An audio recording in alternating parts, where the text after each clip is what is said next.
एक बार बुद्ध किसी गांव से गुजर रहे थे। उस गांव के लोग उसे पसंद नहीं करते थे। उन्होंने बुद्ध को घेर लिया और गालियां देने लगे। सबसे ज्यादा गुस्सा गांव के नेता को हुआ।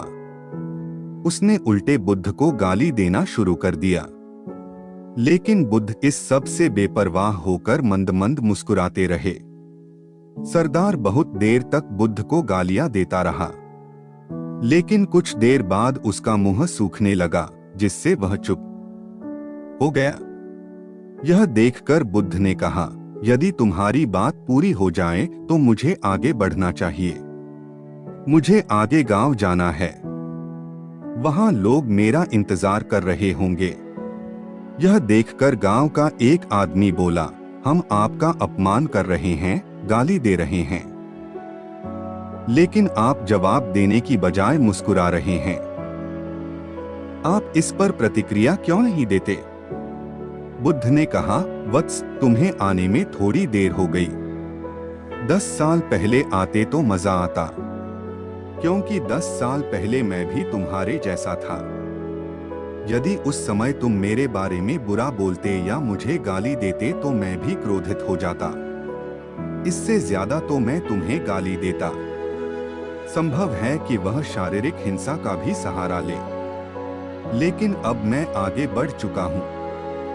मैंने अपना सारा गुस्सा और नफरत पीछे छोड़ दी है। अब मैं उस जगह पहुँच गया हूँ जहाँ तक आपकी गालियाँ नहीं पहुँच पाती। तुमने मुझे गाली दी, यह तुम्हारी भावना है, लेकिन आपकी भावनाएं मुझ तक नहीं पहुँच रही हैं। मुझ पर इसका आरोप तभी लगाया जाएगा जब मैं इसमें भाग लूंगा, एक बार मैं उन्हें स्वीकार कर लूं।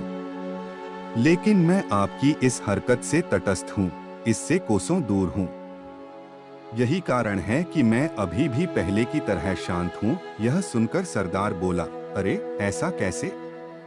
मैंने तुम्हें गालियां दी हैं और पूरे गांव के सामने तुम्हें गालियां दी हैं। फिर इसे लेने या न लेने का क्या मतलब? बुद्ध ने कहा, वत्स, मैं कल एक गांव में गया था। वहां लोगों ने मेरा उपदेश सुना। वे बहुत खुश हुए। ग्राम प्रधान मेरे लिए मिठाइयां लेकर आए और मुझसे खाने का आग्रह करने लगे। मैंने कहा, मेरा पेट भर गया है, इसलिए मैं इसे स्वीकार नहीं कर सकता। यह सुनकर वह व्यक्ति मिठाई वापस लेकर चला गया, क्योंकि जब तक मैं कुछ न लूं, कोई मुझे कैसे दे सकता है? इसमें मेरी सहमति तो आवश्यक है ना? हाँ, यही तो है। एक आदमी ने बुद्ध का समर्थन किया। बुद्ध ने फिर पूछा, जब मैंने मिठाई लेने से इनकार कर दिया तो उन्होंने इसका क्या किया होगा? हो सकता है उसने अपने परिवार के बीच मिठाइयां बांटी हों, एक व्यक्ति ने उत्तर दिया। बुद्ध ने कहा, तुमने ठीक कहा। ठीक उसी मिठाई की तरह तुम मेरे लिए गालियां लेकर आए हो और चाहते हो कि मैं उन्हें स्वीकार कर लूं। लेकिन भाई, मैं उन्हें नहीं लेता। अब बताओ, तुम उनका क्या करोगे? इसका उस शख्स के पास कोई जवाब नहीं था। बुद्ध ने फिर कहा, मुझे तुम पर दया आती है, वत्स। अरे मुझे तो गुस्सा तभी आएगा जब मुझे ये गालियां मिलेंगी, और जब मैं गालियां नहीं खाता तो क्रोध का प्रश्न ही नहीं उठता। सरदार ने बुद्ध की बात पर कोई प्रतिक्रिया नहीं दी। शायद वह कुछ सोच रहा था। बुद्ध ने कहा, मैं अपनी आंखों से देखता हूं कि गाली एक कांटा है जो देने वाले और लेने वाले दोनों को क्रोध से पागल कर देती है। तो फिर तुम ही बताओ, मैं आंखों से भी कांटों पर कैसे चल सकता हूं? आंखें रहते हुए मैं गालियां कैसे खा सकता हूं? और होश में रहते हुए मैं क्रोध कैसे कर सकता हूं? अत मुझे क्षमा कर दो वत्स, मैं तुम्हारा उपहार स्वीकार करने में असमर्थ हूं। इतना कहकर बुद्ध ने हाथ जोड़ दिए। बुद्ध की बात सुनकर सरदार लज्जित हो गया। उसकी आंखें भर आईं। वह कुछ कहना चाहता था, लेकिन उसके होठों ने जवाब दे दिया।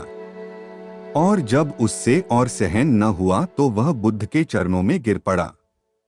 दोस्तों, हम में से ज्यादातर लोग यही सोचते हैं कि हमारे दुखों का कारण कोई और है, और जब हम इस पर विश्वास करते हैं तो हम आत्मनियंत्रण की कमी और खुद को नियंत्रित करने में असमर्थता को नजरअंदाज कर रहे हैं।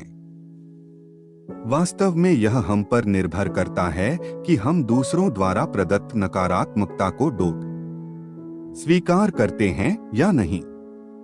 यदि हम नकारात्मकता को स्वीकार करते हैं तो हम अपने पैरों पर कुल्हाड़ी मारते हैं, और जब हम उसे अस्वीकार कर देते हैं तो घृणा, क्रोध, हिंसा सभी से मुक्ति मिल जाती है। दोस्तों, हम आशा करते हैं कि आपको यह बुद्ध कहानी जब कोई अपमान करता है पसंद आई होगी। दोस्तों, हम आपसे फिर मिलेंगे ऐसे ही रोचक और उपयोगी कहानी के साथ। तब तक आप जहां भी हो खुश रहें और खुशियां बांटते रहें।